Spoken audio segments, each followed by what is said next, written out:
Hello everyone, it's Julia here, Scoville from Business Raw podcast, and I've got an amazing guest today, someone that I know for quite some time and been following his journey and his business success for a number of years. It's absolutely my pleasure to introduce Kevin Whelan, who is founder of Wealth Builders, also wealth builder himself, an author, a financial columnist, well-rounded financial specialist, lots of knowledge. Do I stop blushing? And I'm really actually feel happy to have you here with me, because I know there is so much you can share with fellow listeners. And before we're going to kick in, my favorite question I want to ask is, what's on your mind right now, Kevin? What's your mission? You know, you have accomplished so much in your life, but obviously there is so much more to give. So what are you focusing on right now? Yeah, it's a great question. My big focus right now is the preservation of wealth. Look, check out the expression, right? So, you know, a wizened old geezer with financial mentor, almost I would consider myself to be a financial GP, and the health of the finances of the families who deserve to keep that money, preserve it, protect it, and pass it on. It's not happening. And it's my sort of swan song mission is to create an elegant way for families to be able to create a legacy that lasts for hundreds of years, including myself wanting to do that. So being able to share what I've learned along the way, including when I didn't have children, you know, so now I've got 3 grown-up kids all doing really quite well, which is pleasing to see, but they're still a long way short of being able to receive wisdom as well as money when finally, you know, that inheritance passes their way. And I think this is a challenge for many families. So my focus for 26 and beyond is the preservation and the creation of an outstanding legacy. There's going to be the greatest wealth transfer in history happening in the coming years.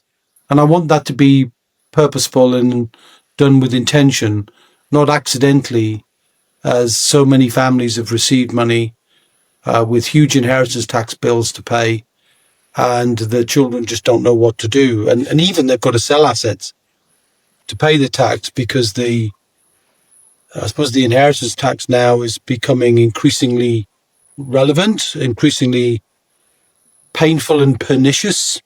It's now pushing 9 billion, the tax bill. And I'm going to contest here, Julia, that inheritance tax is paid by children whose parents didn't pay attention. They just didn't have a plan. They didn't create the plan. Now, that's not a problem if it's someone could pick it up. But I think, as you and I both know, as business owners, you're often the sole person making decisions. I think you've said to me before and made me smile, can't complain to your staff. You can't complain to anybody else. You know, you've got to wear the hat and you've got to have the big boy or big girl pants on and deal with it. And I think the inheritance tax is one of those things that's escaping business owners. They're not paying attention to this. And with pensions coming into inheritance tax in 2027, I think people are sleepwalking their way into a problem that they don't know what's going on. So a short question, a long answer, but I hope that gives you a sense of my big purpose for 2026 and beyond. Yes, and I love your purpose. And immediately I've got a few following up questions for you. So number one, your mission is beautiful. I think what you passing on and your call to action and wake up call has to be right. Like you said, the economy has changed, the way we're progressing, the taxes, everything. It just has to be. But who is your, I guess, your end person that you want to wake up? Would that be parents or actually children who are inheriting, or both? I understand the question. I think the issue, as I mentioned before, is that it's the children who end up paying the tax. But I don't think they need to wake up. I think they just need to be involved. And that involvement, which in the end, if you think about it, I would take a moment to think about, you know, grown-up children. It's not younger children. You can involve younger children, we've created a program called Wealth Builders for Families to help parents to be able to gradually start to involve money in decision making around that, including some very simple things like premium bonds, or if you're into property, take them along with you. Gradually start to increase the involvement, because nobody's teaching it. I mean, it's not on the school curriculum, the university curriculum. It's not taught in the workplace. So if it isn't taught by you, if you're a parent, I know you are and I am, if you don't teach it, who's going to teach it? Social media? Is that where they're going to get their lessons from? And I think in the absence of wisdom being transferred, large sums of money will transfer into the hands of people ill-equipped to be able to handle it well.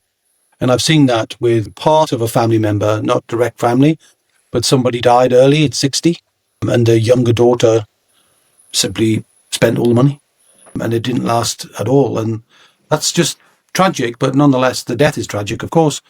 But the inability to keep money in a family for generations is an important area. So teaching is about teaching the parents, because once the parents know what the lessons are, then they can introduce the concept. But I think there's a challenge as well that I've heard from some of my clients who we're teaching this to is, can you teach them, Kevin? Because, they're not taking the lessons from us. I suppose when you've spent a lifetime telling your kids off and getting to do their homework, and, maybe they see this as homework. Oh, I've got your spreadsheet out again, Dad, or your flip chart out again, Dad, or you're going to do a PowerPoint presentation, Dad. All of those things, my kids have said to me over the years. And but gradually, I think, and it is a process of gradual filtering through good ideas and consistently getting them across. And I think it's in their best interest, the children, to be part of it. And we've created structures to allow that to happen, that involve the children in legal and tax structures that are good for them, good for the family, minimizing inheritance tax, but giving stewardship to the next generation, so they become stewards, not spenders of money. Nothing wrong with spending it, but preserving it. Custodians, if you like, and not consumers. So they would be my watchwords for parents who care about this. I care deeply, and I only work with people who care deeply. If they don't care deeply, then we walk on by. So yeah, I recognize fully that the lessons that me and my business will share will be touching a handful in the context of the economy, right? So hundreds of families, not millions of families, but the lessons we want to share, we give out willingly on podcasts, in books, in videos, and so on, that people can apply the lessons themselves. But we just simply don't have the capacity to handhold and teach and guide any more than, a few hundred families, really. So that's why it's an invitation only business. You can't just join. It's not possible. There's no program to buy. You have to be invited to come in, and that invitation almost always comes from somebody who's had some kind of dealing with us in some way, whether it's one of our intermediary things that we get to see them do and they like it, and maybe we'll touch on some of those ideas that we share with people to test that they're willing to actually do something. So it's the doing that counts. And then if somebody does something, they'll do the next thing, and then they'll do the next thing. So we want it to work because we give a guarantee, So basically, I don't know if you've heard me articulate this, but if I speak to anybody, I'm looking into their eyes and saying, I'm going to find you or make you or save you at least 50 grand. So we need to make sure I can do that. So acting a bit like a GP, as I've said, and calling on specialists where I need to, but having the knowledge to be able to CAT scan anybody's finances and say, yeah, we can do that.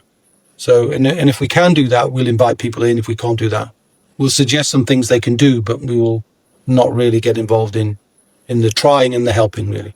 Yeah. So, I like to be in that position. I've worked hard for it, and, I'm not arrogant about it, but, you've got to have fun in business. And all too often at the beginning of your journey, you're just trying to win customers. You're not necessarily enjoying it and having fun. So when you get to a place where you love what you do, and I do, then I'm not stopping. Even as I get older, I'm not going to stop. I'm going to continue to do this because I think it's needed. Absolutely. That's so powerful what you just said in terms of being custodians of the wealth that your parents or generation that build, and utilizing that for your needs, but not spending it, but be able to pass on to next generation and build legacy, right? There is something, I guess, like soothing for your soul, knowing that you preserve that, but also passed on the legacy, and many generations before you will benefit from it. And someone who actually inherited quite early in life, both of my parents passed away, sadly, in the last 3 years.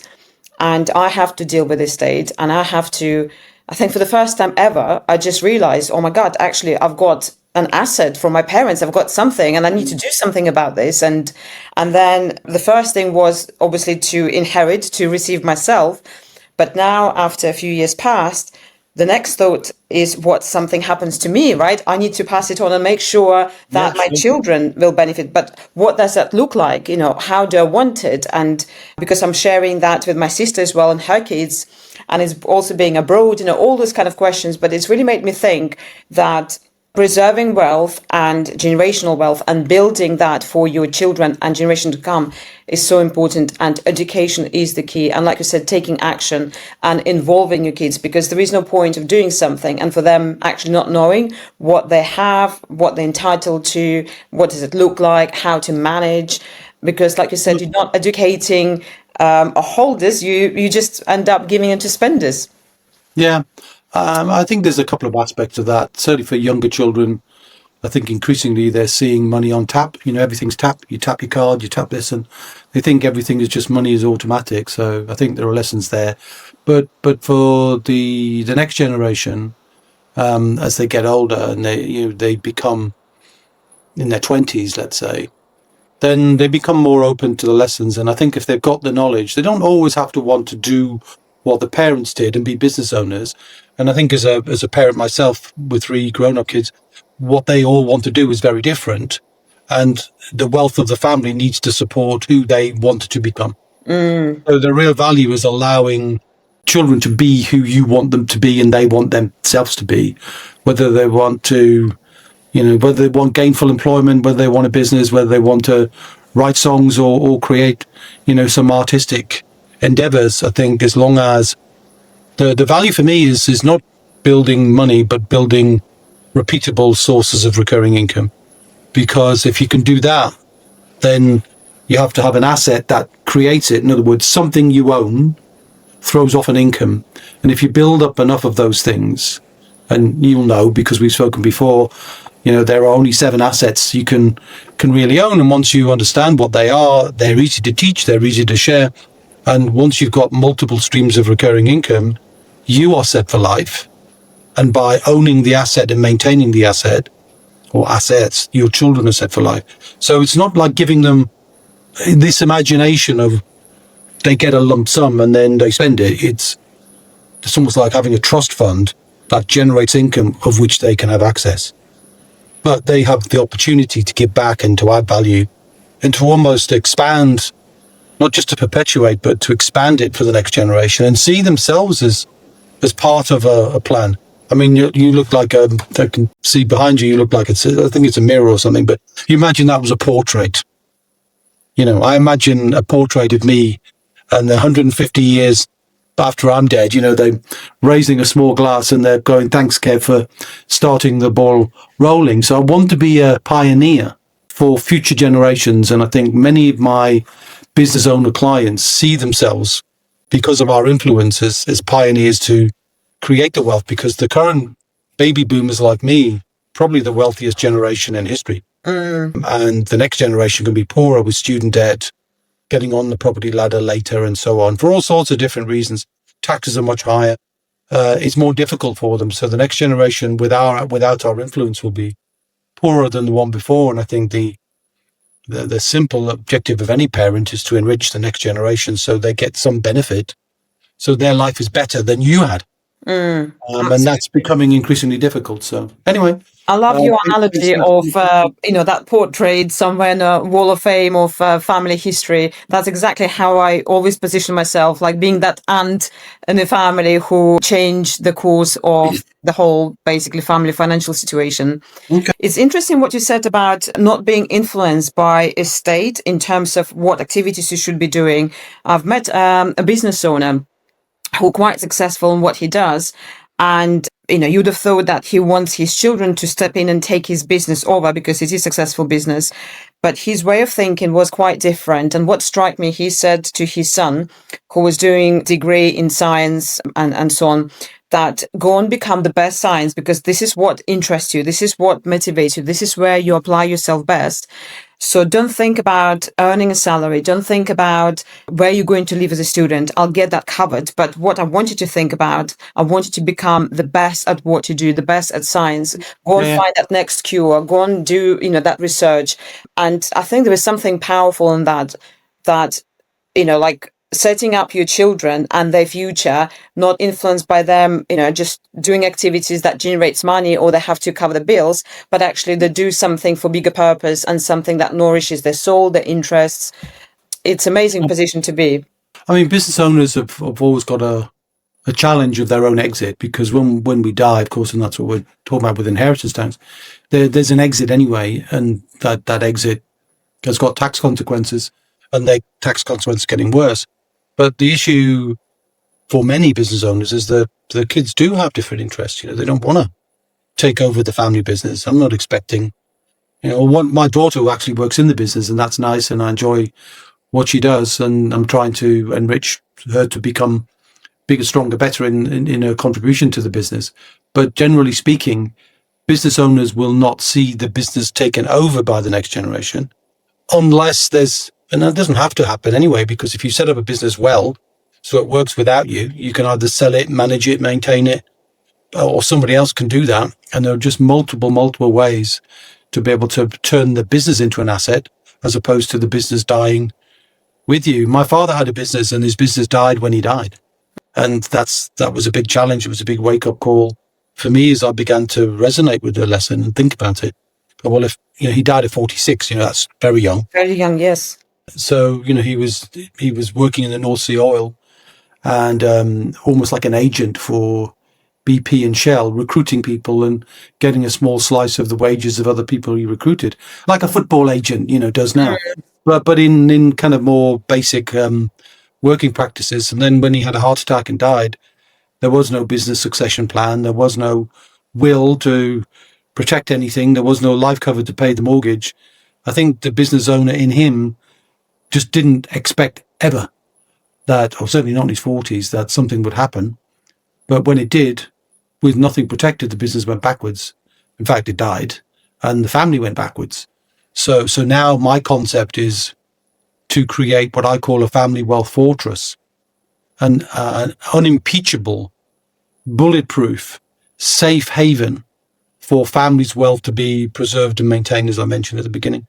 And that concept, which has been coined over recent years, as I've almost in the last year or so, since I've been thinking more calmly, more creatively about this, is that I can see that because I've got to a place where my own family's wealth is assured, is that how do I now share the detail of those lessons for the older people, typically going to be in their late 50s, early 60s, to be able to execute.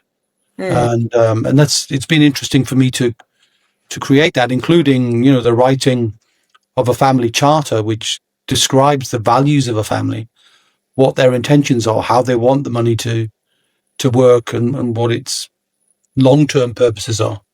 Almost the headline underneath the portrait, So it's definitely been fun and interesting to do.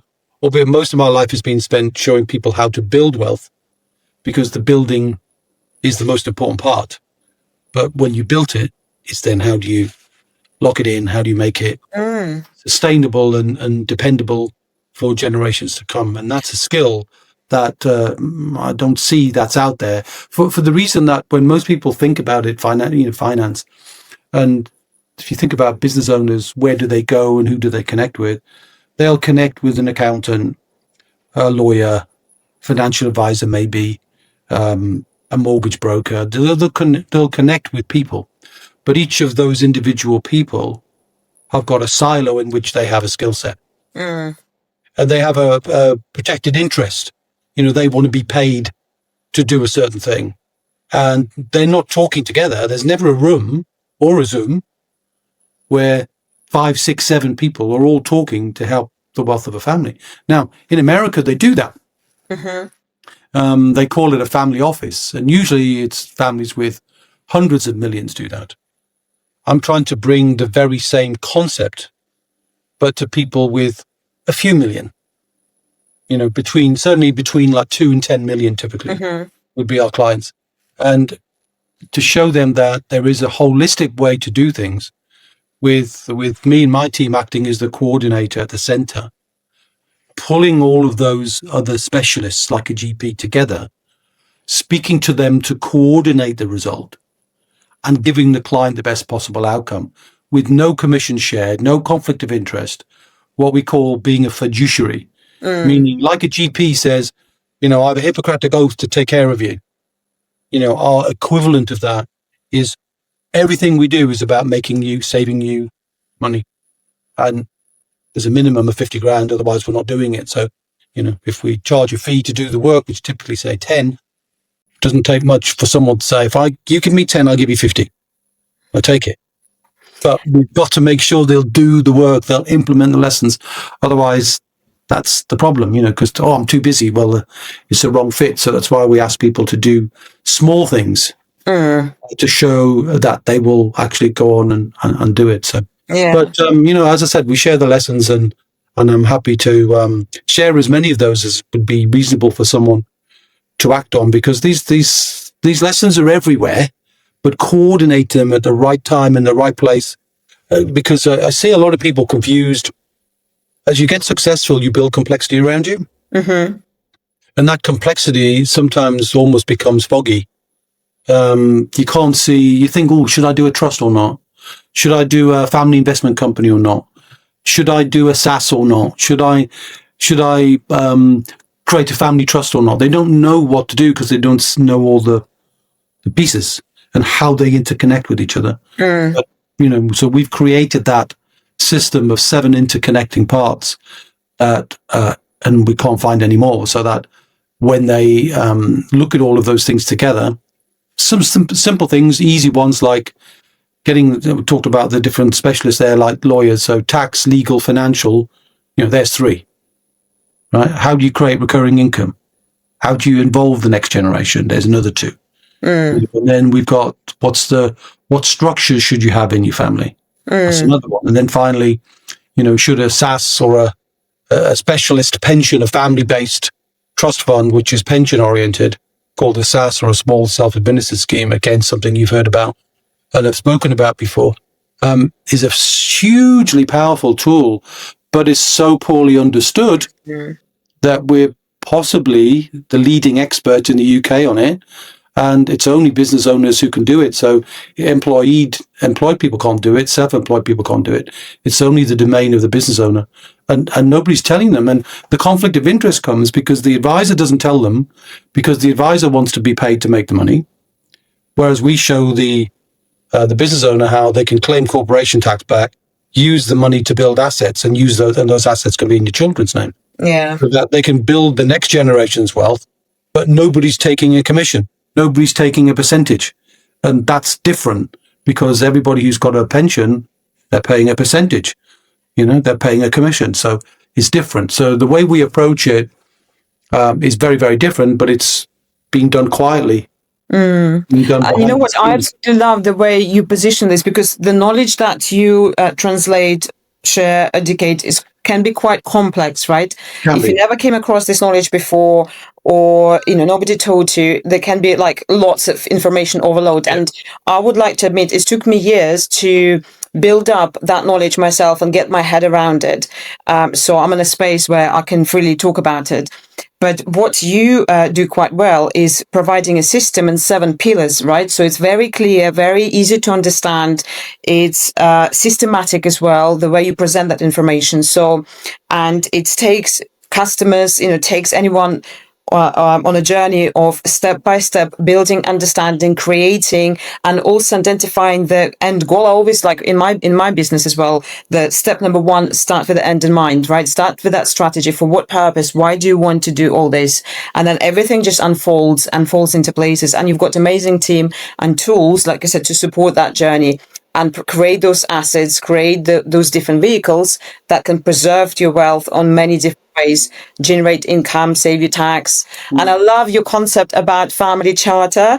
I think that's brilliant. I'm definitely going to adopt that because I think it's important, right, for all members, team members or family members to adhere to certain rules, certain standards, because I becoming true believer, the more clarity you have, the lesser upset, the lesser, frictions you will have in a family, right? Yeah, that's an interesting one, Julia, because, one of the mentioned as a GP, we call on specialists, and the specialists, there's dozens and dozens and dozens of them. It's not just a few areas, but one of those is a specialist who deals with contentious probate. Right, now, what on earth is contentious probate? Yes. Contentious probate is when families don't do it well. And there are misunderstandings, there are challenges, there are decisions that have been made that are bad decisions. And as a result, the family of the pioneers have died. And the family can't agree because what was said wasn't what was done. And so, so sometimes we meet people and go, oh, geez, what a mess. Now seeing, not that we were involved, we were not, but now we're having to unravel that. Well, I don't know how to do that. So, we get specialists to do that. And then because we've learned those lessons, when we're talking to our clients about the legal side of things, secure your own oxygen mask first, get your own legals in place, which wills powers of attorney. And then we have a section called contention. Is there any possibility that somewhere in this blended family, this wider family, somebody's nose might be out of joint based on what you just said or what you're proposing to say in the will? If so, this is how you deal with it. This is how you document it. This is how you make it clear that contentious probate is not just going to eat hundreds of thousands of legal fees. Yes, so I'm learning the lessons from other people's pain to solve these things, and this is That's priceless. That's amazing, because I'm a victim, or I am part of this contagious inheritance, which I can't do anything about because it's between three brothers. So my dad passed away, two remaining brothers still there, and they can't agree the way it's the whole. So now the asset, it just get locked in, and there is nothing can be done about it, and we're just watching the asset rotting away, and it's really shame. And I'm learning also where my grandparents went wrong. They thought they will be fair and square, but actually they weren't, and it's created the whole upset. And now like the whole kind of line, which means I'm not benefiting, but also my kids not benefiting from it. So it's exactly. It's interesting to see that. And but in all this, what you do is absolutely amazing. Definitely, I think the message needs to be louder, spread it, because more than ever in financial times like right now, preserving your wealth and preserving money and hard work money for is just no brainer. But I would like to take you back on a journey when, maybe way, way, way back when you just had hair, you mean? Yes, when you had and young man. What before you start building your own wealth and came to run your own business, what actually made you to do that in the first place? How you started? I'm sure there must be a pivotal moment in your life when you thought that moment just changed everything for me. Yeah. And now I've hinted at it already, Julia, which is the death of my father. Because I saw the pain of a family that was doing well, and then all of a sudden it wasn't doing well at all. So did you receive anything? So it's just basically overnight, your debt was successful, money was coming in, and then overnight everything stopped. Everything stopped. The tap stopped. Everything stopped. Yeah. So the house had to be sold. The business was dead. There was no life cover to pay anything. My mother's position went backwards. So there was pain, but I'm not complaining about that, and it's definitely not a sob story or rags to riches here. This is just me as a young man, as a young economist, thinking, if I go, I mean, essentially it was a longevity issue, right?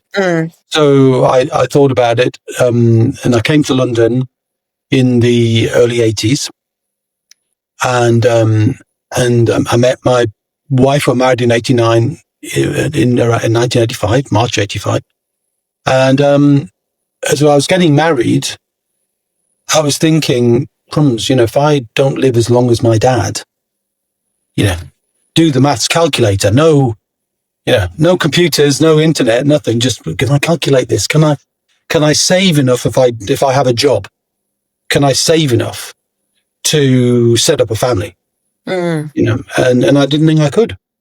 So I had to make a decision, and the decision was I had to build something. I didn't know what, but I knew I had to build something. And what I did in 89 was I started a mortgage broking business. Actually got taught by Legal and General, which was a big insurance company, still around now.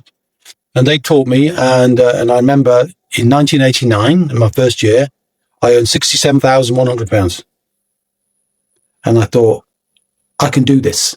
I can make money from showing people how to get mortgages at a cheaper level than they'd find on their own. And these were the days, as I said before, the internet, you had to do research in magazines, to find rates and stuff. So, and then I took people on, got PAs because mortgage brokers were lazy and they wouldn't pay a PA. So, and built a team, and then in the end sold that, and then created an IFA business, and which I still have actually. So I am a qualified IFA. I don't do the advice so much because it's a bit boring, and also it's not as holistic as I'd like it to be. It's one piece of the puzzle. What made you switch from the whole puzzle? What made you switch from mortgage company to IFA business? What made I sold the mortgage company. You purposely wanted to sell, or something has happened along? Oh yeah. I sold it because I was bored. You build something. I'm a creator. My life is spent has been creating materials, and I created a concept. Then I thought, I took on a mortgage and I paid it off in 7 years. Wow! And I thought, that's impressive. Yeah, but it was deliberate, right? So it was like my family had a mortgage. My father died and the mortgage was still there, right? So that was a problem. So I thought, I want to be mortgage free. This was a long time ago now. And continue to be mortgage free. But the point was, I thought, actually, I want to be mortgage free. I know how to do it. Let me teach other people how to be mortgage free. So I created a concept, which was, we don't do mortgages, we eliminate them. All right. And then can you share with us a little bit more? Well, I wrote a book about it. I'll make the book available to your listenership for free. It's called Save a Fortune: How to Completely Eliminate Your Mortgage Loans and Credit Cards Fast. And I wrote that book, but I was teaching it for years beforehand.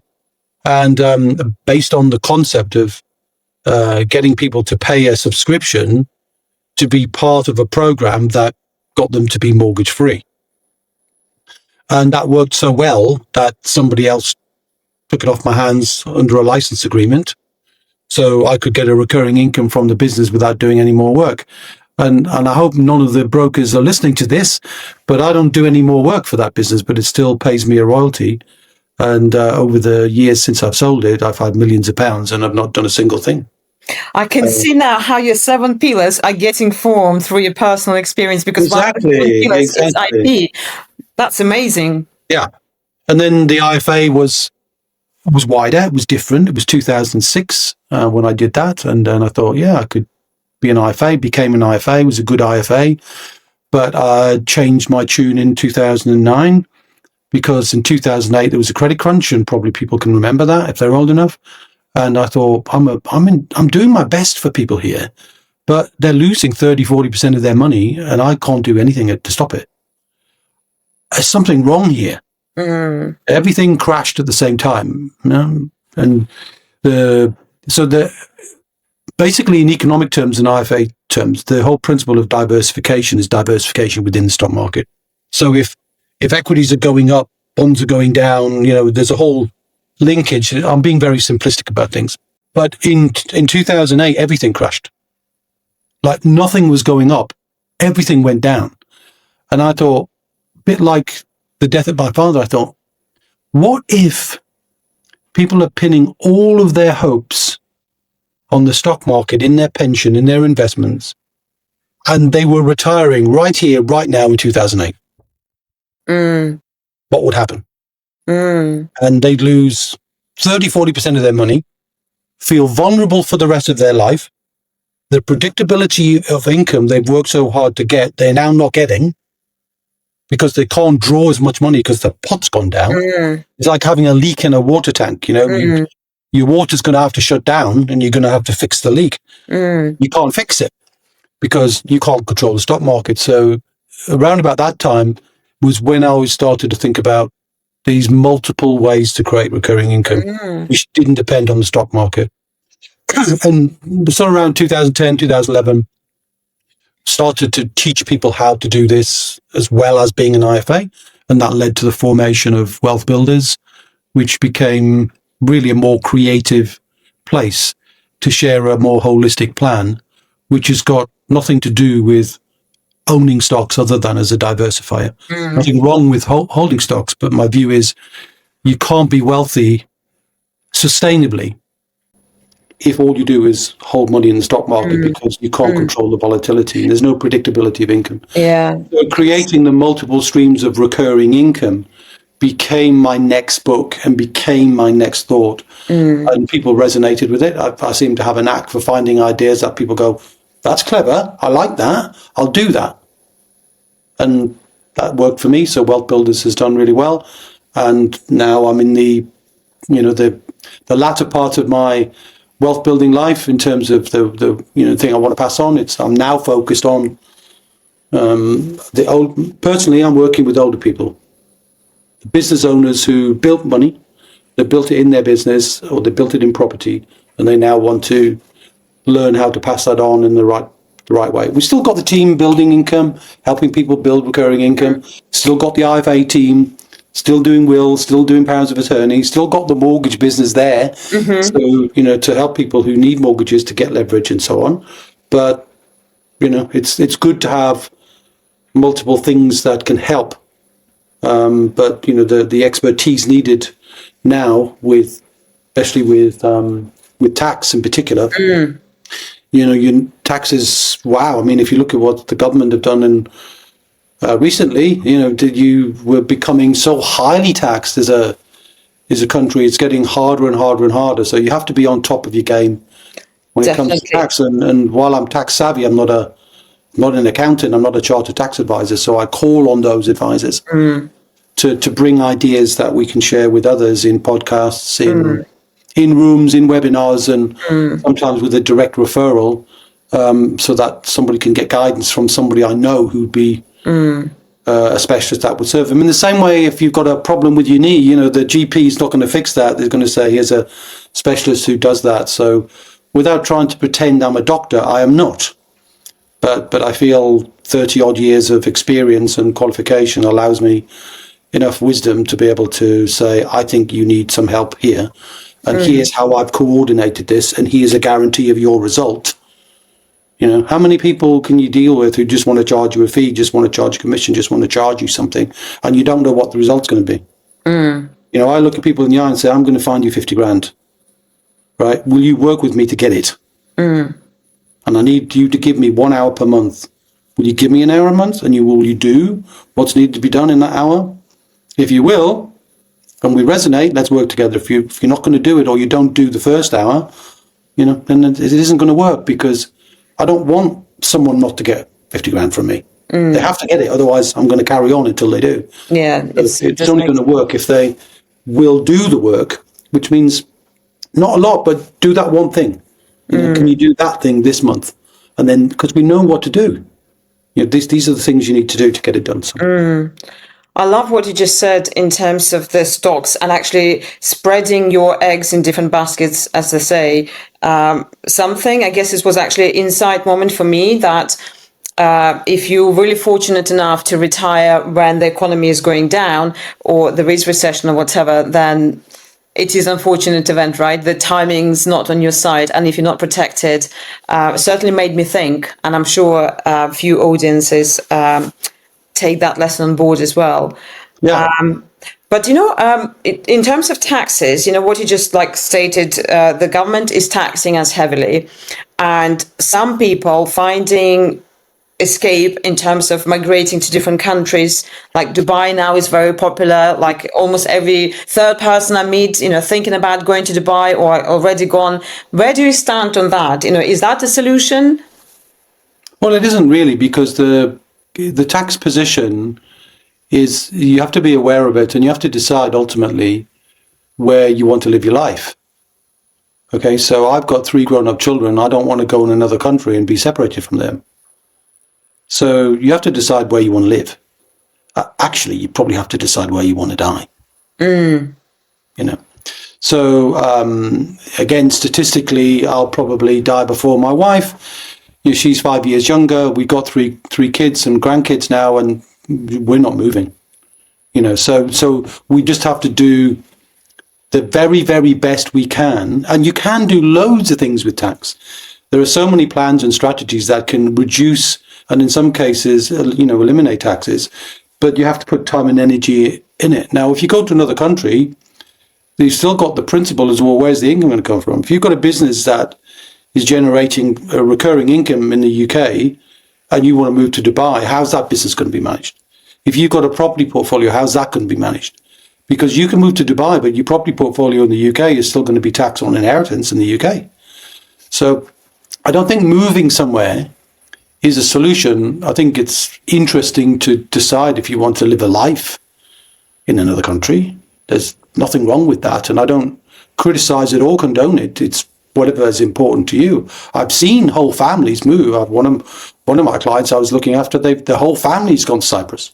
All of them, right? But tens of millions, they can afford to do that, and they've got all the structures in place, so that can work. But if you've got, you're just bored and frustrated or peed off with the tax man, and you haven't got all the structures in place to keep that income coming, you're probably, it might be the grass looks greener because it's sunny and the tax is less, but things can change. So I don't think moving is necessarily a solution, but I understand why people are considering it. Yeah, it's interesting. I came across a family who, I guess, one agreeing with the tax system, decided to move to Dubai, but actually didn't go well for them. Children couldn't settle at schools. There was more complication with setting up business, getting visas, all that stuff. Actually, they decided to come back. No, totally agree. But also what I love about you, you're so systematic, you're so, I guess, logical in a way to think about your life and how you want to live it and what you're creating, and talking about your death, because I think that's so important. I am also advocate of accepting death. Certainly things that are going to happen in our life. Well, yeah, right? absolutely. As they usually say, there are 2 certain things, tax and death. Why not to talk about it? Why not to accept it? Why not to be clever about it? Why not to utilize that to your advantage rather than just push it away and think and pretend this would never happen? Because there is so much empowerment. That's one certain event in your life that you know for sure is going to happen. If you prep for it and you can benefit from it and you can make your family benefit from it, then why not, right? Why not to do it? Well, I think it's inevitable. So I don't think it's a bad thing. We're certainly not talking about being despondent about death. We're just saying, look, it's a natural fact of life, and part of the joy of thinking about a plan is a bit like my joke with the with the portrait. Is we are a blip in the world. So, but make it is enjoyable for yourself and enriching for the next generation. And if you can do that, then it's a life well lived. And I'm happy about that. So I'm relaxed. I'm relaxed about the thought of it, but what I'm trying to do is enjoy the preparations for what I want to see happen in, my life and my children's lives and the lives of other people who I touch and see the benefit. And thousands of people feel that way, and those who bury their head in their sand will never deal with it well. I'm a member of the Society of Later Life Advisors, which means I get to deal with older people. Being one myself, it helps. And what's interesting is you can see when you talk to people where if they're lucid or whether the lights have started to dim. And the real pleasure for me is dealing with people where they're sharp, they're on it, they're thinking about it, they're enjoying what I'm sharing with them. For example, just having a digital vault, right, where everything you've got is stored and accessible and ready, so that if you get ill, the power of attorney can find all the information they need. If you die, the executors have got all the information available, so that there's no possibility of anything going wrong. And wills are going to become digital soon, so the whole digital world means recording and storing things digitally. And when you start to do that, you even start to see memories being captured. I mentioned involving children. So there's even the idea that we started to see where the grandkids are recording, because everything's digital, interviews with the grandparents, so that when the grandparents lose that lucidity, the grandkids can go and talk to them when they're losing it, and they can still remember what they said and so on. So there's joy to be had, from doing this well. And usually when I'm dealing with people, they get emotional. Mm-hmm. And I get it. I get emotional. I'm a very emotional person, and I feel it. But I think it's better to face it and do a good job than to be quiet, to switch the lights off. I spoke to somebody the other day and they said, Kevin, I wish I'd known. My family just paid £1 million in inheritance tax because my mother switched off. And they couldn't switch her on because they didn't want to appear to be money grabbing. They didn't want to appear to be self-serving. And he said, if you'd talked to her independently, there's a good chance you would have done something different. But, we're not going to fall into that trap. Yeah. And this is where I'm spending my time now, is trying to help each family. And I do take it very seriously and getting to know a whole family is a very powerful thing. And that doesn't happen. Accountants don't get to know the whole family. And the lawyers don't get to know because they just want to do their work in their own little silos. And I think that's I like to do it differently. I've always been challenging and wanting to do things, but the challenge is for good reason, not for profit. I'm not worried about that anymore. I really don't. That's not my priority at all. Yes, there's work to do, and yes, the work needs to be valued, but I'm just happy enough now that when you get to a place where you do work you love, it doesn't feel like it's a pain. So I'll probably keep going until literally they drag me out in a box, because I just love doing it. Absolutely. Well, I can't agree more. And it's interesting what you said about recording and grandchildren recording. Yeah. When I had to deal with the estate, there was like a number of documents, like my parents' certificates of employment, and like some other records that they accumulated throughout their life, and we have to submit it to the notary. And then once she finished, she said, "Have you got this? Is for you." And the question I've asked her, "What do I do with this now? Do you need it anymore?" And she said, "No, I'm done. Like I've taken copies. They're digitally stored now. We don't need them. The job is done." Blah blah. I said, "What do I do with this?" And I love what she said to me, because that phrase really stuck with me. She said, "Put it into family archive." And I thought, interesting idea. I don't even have family archive, create family archive. How amazing is that, right? Yeah. And, so I've started actually creating family archive, and went and pick up pictures from my grandmother, with like black and white, really old pictures. And whilst I still can remember who is who, vaguely remember who is who in those pictures, start writing out. So it's all documented and available. And yeah, nice. With the use of technology also, if you do produce like digital image or video with AI, God knows, maybe you can recreate a conversation with your grandmother or great granddad down the line. Definitely that will happen down the line.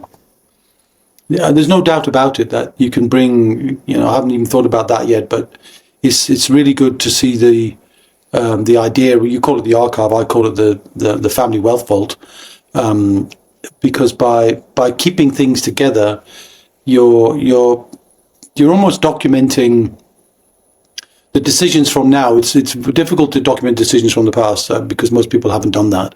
But documenting the decisions from now is great, and getting recordings is great. And I've even seen some families where they're willing to pay for someone to almost write a sort of mini memoirs. It's almost like the story of the grandparents, so that it's captured. Because I don't know if you've ever seen things like, we watch it every Sunday. It's the sort of Antiques Roadshow. Oh, yes. And me and my wife are always guessing against each other. So, we'll see this fabulous diamond ring and she'll say, oh, it's £10,000. I'll go higher or lower. And we just have a little game with it, while we're watching TV together. But one of the things that always touch me are the pictures of the war medals, and all of that stuff is getting lost. So if that can be captured, and any memory can be captured, then that's all going to be part of the process. And I don't think I've seen anybody doing that.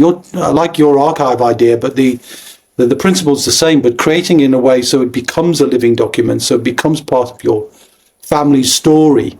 I love that. It appeals to me, doesn't appeal to some, and that's all fine. But it's interesting. During our conversation, I just had a profound moment to think that by creating family wealth and creating family manifesto, right, or the way how we want to conduct our family, by creating family archive or vault pictures, whatever, what ultimately actually you're doing, it's bringing the family values together and create that cohesiveness, which I think so much needed in current age of technology, where we are such a lonely souls. Even though we are together around people, there are so many stats around how lonely we feel, how much depressions are there, how like suicide rates are going up. By having that and demonstrating to your children, to yourself, that there is a history, you're not alone. There were like people before you, they found strength. This is the story. This is, like all of a sudden makes you feel that you're not by yourself, like their ancestors, even though they're not here physically, their presence in a way of money, pictures, whatever that may be, still with you. And, like you can withdraw strength. And I think that's a beautiful idea. I love the concept. There you go. Well, I'm glad you like it, and I'm sure it'll resonate with some, and others will think, oh, what's the idea? But that's okay. And, it's interesting when you watch or even read books about like the Rockefellers or the Vanderbilts, you know that the intention was to create a family legacy, and some do it really well, like the Rockefellers did, and some did it very badly, like the Vanderbilts, and they lost everything.